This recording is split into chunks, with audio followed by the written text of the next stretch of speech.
It gets pretty frustrating when there's more than one possible answer. So if I said sine theta equals a half, we know how to do our calculator. Theta must equal the inverse sine of a half, whereas theta equals 30 degrees. That's fine, okay? So then we can say sine of 30 must be 0.5, or sine of 30 equals a half. But there's more values that can happen, so we're going to use Desmos to do that. So I went to desmos.com and I'm going to start graphing. And in the graph, I'm going to do y equals sine x. And I'm going to go to my graph settings. I'm going to say, wait a minute, I want this in degrees. And I'm going to run 2 cycles of the graph, so of the sine curve. So I'm going to say y equal from negative 360 to positive 360.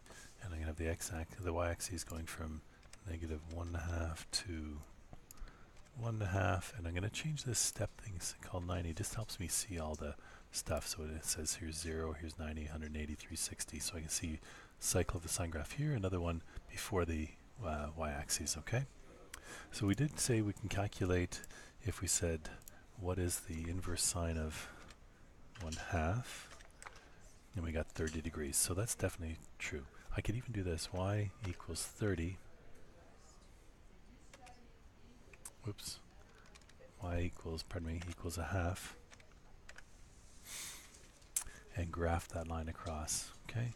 So that says, okay, if y is equal to sine x, and my other graph is y equals a half, that's saying sine x equals a half, and I found x must be 30 degrees. I can see that's where the intersection happens.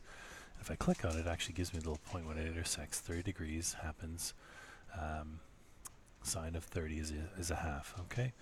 And it happens again over here at 150 degrees. So what we can do is say, okay, if this is 30 degrees on this side, then I can backtrack from 180 minus 30 degrees to get to this one. So there's 2 possible answers for the same thing.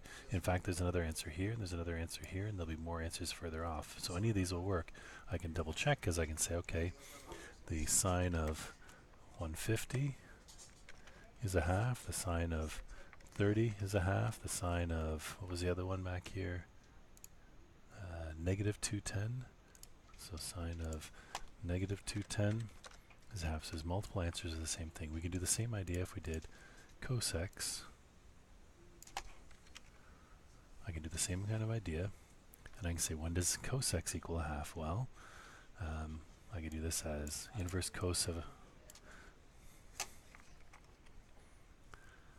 at 60 degrees. Is that true?